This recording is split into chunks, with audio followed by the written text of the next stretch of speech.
All right, troop 10, hut! Forward march! Do something! Welcome to Fort Irving.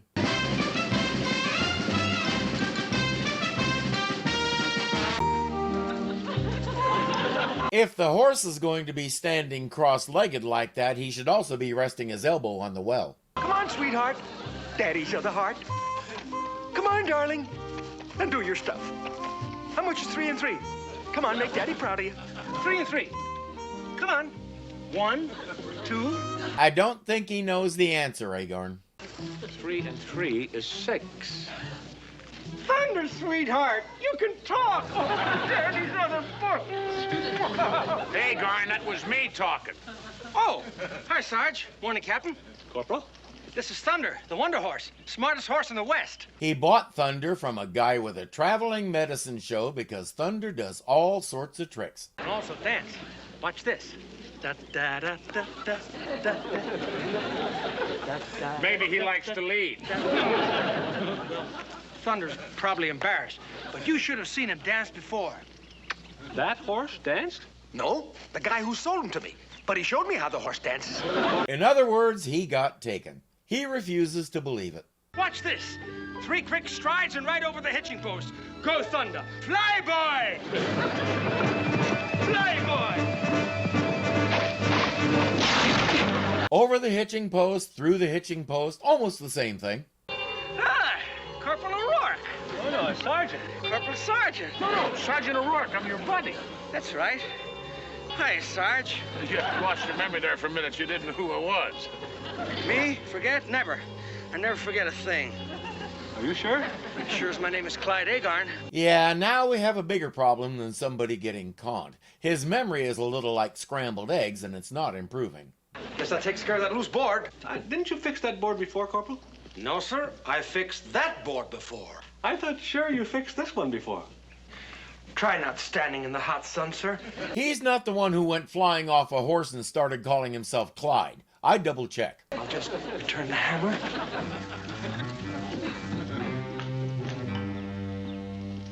I thought he fixed that one before, but he said he fixed that one. No. He wouldn't forget a thing like that. Should have double checked.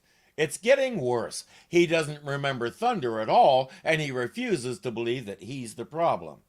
O'Rourke takes him to the Hikawi camp, where they apparently have a new medicine man. He's supposed to be one of the best in the business.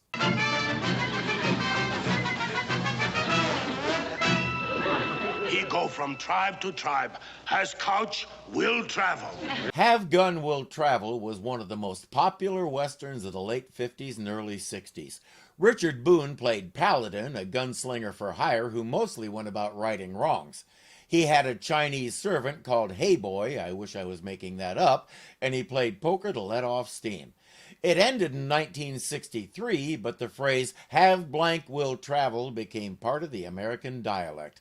My favorite came in a short-lived Marvel comic called Not Brand Ek. In a random panel, there was this little cowboy character who vaguely resembled Paladin. The sign around his neck said, have bad breath, must travel. Wise men say when shadow of wet bird fall on log, time out for beaver. Now that makes sense. That makes sense.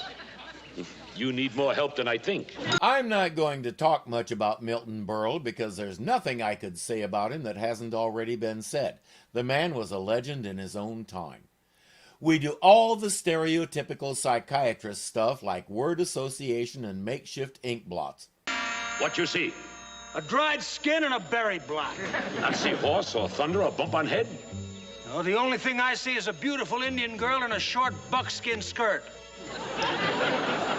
Where? Where? Right over there, next to that tree. I like your berry blot much better than my berry blot. Even better, if you talk to his berry blot, she might talk back. I don't see yours doing that. What? Hey, that was a shot, Agarn. Agarn!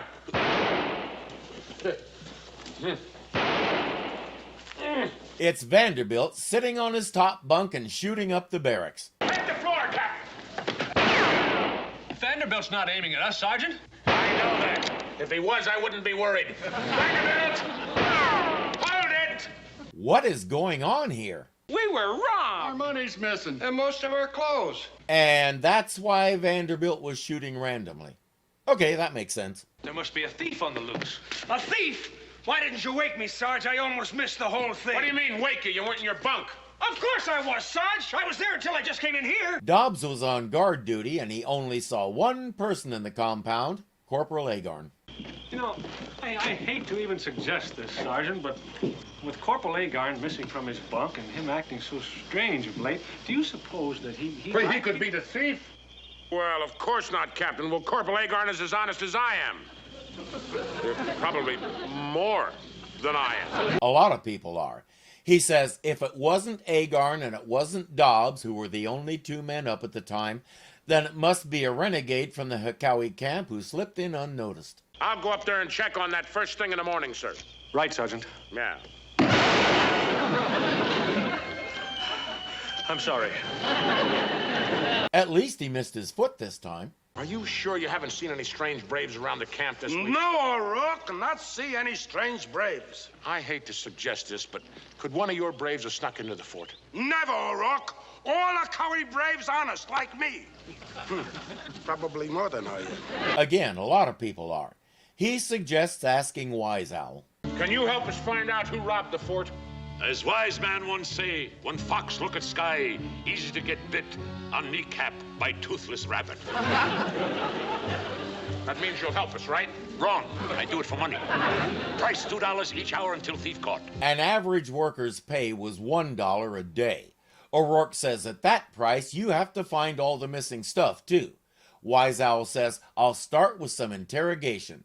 Captain Parmenter says, don't do anything that isn't in the manual.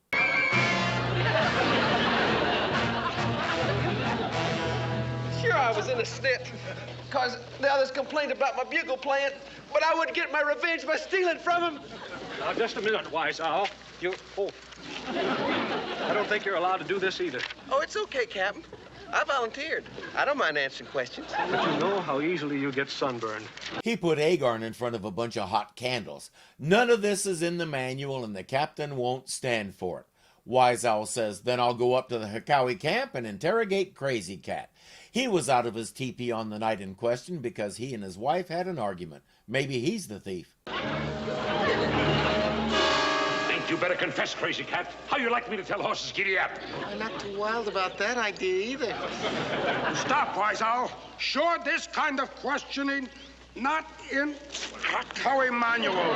Maybe Wise Owl should make his own manual. If you haven't come up with anything yet, you make mistake. Wise Owl come up with something. You have? Yes. I have worked on robbery for 6 hours, salary $2 each hour. I come up with $12. And for that fee, you've given them what? He has a plan to trap the thief.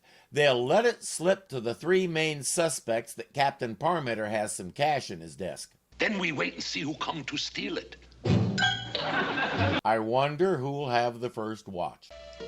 You watch back door, Captain watch front door, and I hide in closet in office. Wait a minute. How come you're inside? I am Indian, familiar with ambush. Are you more familiar with being the ambusher or the ambushee? Don't worry about me. Have protection. And my arrow. Oh, that is so cute. I want one for my shelf back here.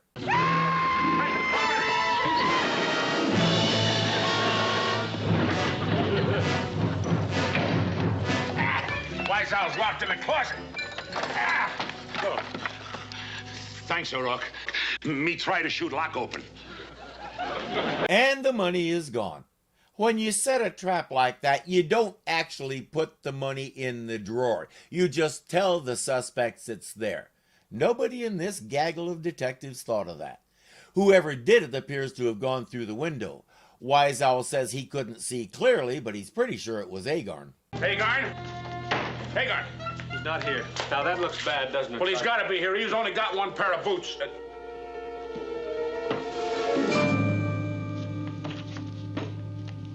Doubleton's wallet. But if his boots are here and he only has one pair, where's the barefoot boy? Oh, no. What? Agarn! I got hit on the head. I'm afraid that's how your strange behavior started in the first place, Corporal. And now we found Duddleson's wallet in your boot. Then I am the thief. Not only did he forget he stole all that stuff, he seems to have forgotten where he put it. Request Captain's permission to escape. Wait,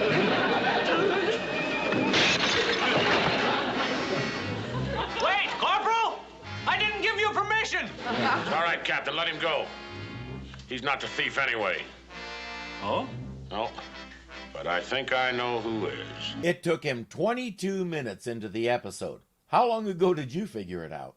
Well, he was certainly wrong about Agarn. We didn't find anything. We searched under his mattress and his footlocker. You know not look in Agarn's left boot and find wallet of trooper? Aha! How did you know there was a trooper's wallet in his left boot? Just wild guess. Aha! I say that you're wrong. I say you're the thief. You put that wallet in his boot and then tried to pin it on Agarn. Captain Parmenter says, I hope you can prove that. I believe he just did. Do you remember that I had to use a sword and break him out of that closet? Yes? Well, if that closet was locked from the outside, why wasn't the key in the lock? So, all we have to do is search Wise Owl, and if he has the key, then he really is the thief. No one move. I guess this mean I not get paid for finding thief. Oh, you'll get paid. Your pay is free room and board for several years. As wise man once say, when all look dark and everything go against you, just hold head up high and run for door.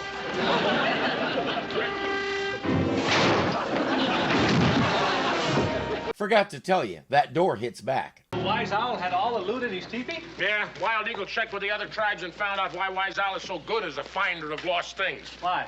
Because he finds them before they're lost. And yes, Agarn is going to try it again. And yes, same result, and there goes his memory again.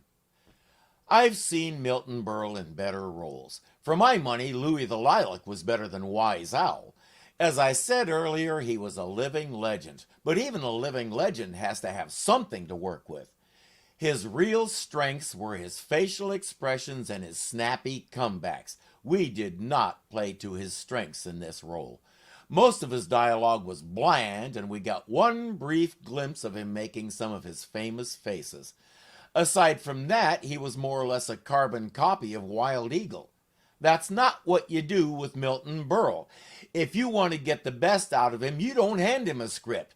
You show him the scenario, tell him what the basic scene is, yell, action, and let him do what he did. He was hamstrung here, and it shows. He gave us what he could, but with a better script, he could have given a lot more. If you're enjoying this, be sure to click the thumbs up button to show you like it. If you're not subscribed yet, punch me in the face right here and get it done. And don't forget that you can become a patron and help keep this kitty fed. The link is below. Until next time.